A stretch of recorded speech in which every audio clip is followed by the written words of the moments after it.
Tesla Cybertruck keeps ramping up its production. We have news about Cruise in San Francisco and its impact to autonomous driving. And lastly, we have some data around legacy auto that's super concerning. So without further ado, let's go ahead and get started.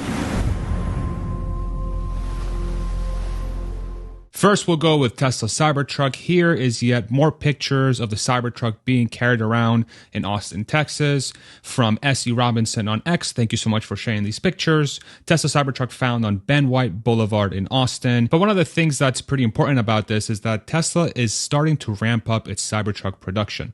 A lot of these are probably still meant to be scrapped or tested or sent to facilities for safety testing and also for the EPA ratings for the range and the efficiency.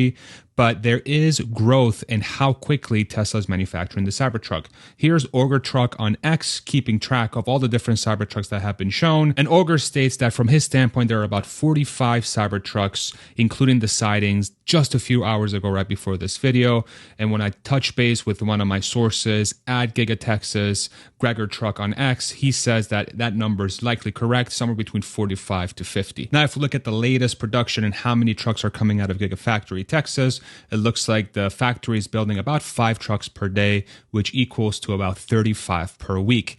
If Tesla were to continue this trend for, say, the next few weeks, this will land us at about 250 Cybertrucks built by the end of Q3. Now, I've had some conversations with Corey Steuben, who used to work at Monroe and is an expert on manufacturing. He said that manufacturers typically like to have hundreds of units built before their first deliveries start. Now, at this pace, Tesla would have somewhere around 250 built by the end of Q3, which from my standpoint means that Tesla should be on track to release this thing by the end of Q3, beginning of Q4, especially if they're able to ramp up their production even further. Meaning that first deliveries at a maximum should be no longer than about 2 months from now. In addition to that, we have some news from Kelley Blue Book. They are predicting that the Cybertruck will start at around $50,000 to compete with the Ford F-150 Lightning. If you're familiar with the truck market, the EV truck market, F-150 Lightning just had a lot of price decreases, and their work truck F-150 Lightning starts at about $50,000.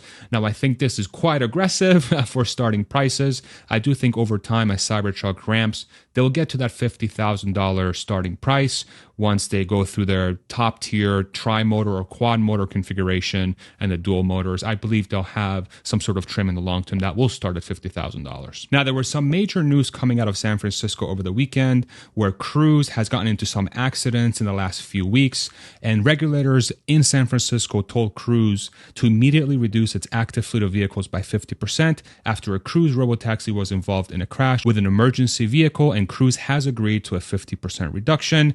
Luckily, there seemed to be no major injuries or deaths from these accidents, so thank goodness for that. But this is really highlighting a very important thing, that Cruise is navigating through uncharted territory. And so it's extremely important that Cruise has to have high execution so that they don't screw it up for everybody else. Imagine a situation where San Francisco is looking at Cruise and saying, wow, this self-driving technology is really a lot tougher than we expected.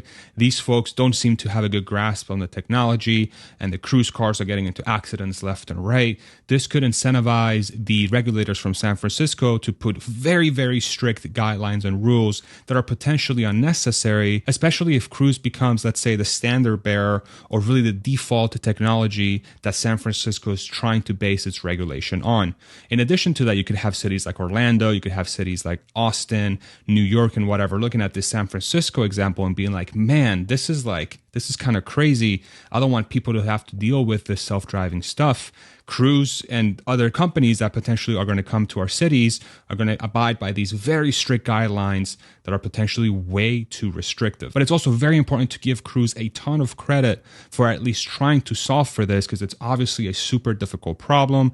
But this is something that I'm going to be keeping a very close eye on, because it could have long-term implications on the growth story of autonomous vehicles, especially here in the United States. Now, real quick, before we go on to the next story, I am hosting an X Space with Walter Isaacson. Walter is an author, and he's launching his biography on Elon Musk on September 12th, and I'll be speaking with him on X Spaces on September 16th at 2 p.m. Central. You can listen to that space by following me on X, and you can also follow Walter Isaacson as well. Super excited to talk to him about the entire writing process and all the things that he found while being next to Elon for the last year and a half. So I'm super excited for that conversation. And thank you to Walter for agreeing to come with me on a space. Super excited. Now, what are the data sets that are really having me worried around legacy auto? Here is a chart from Piloli on X.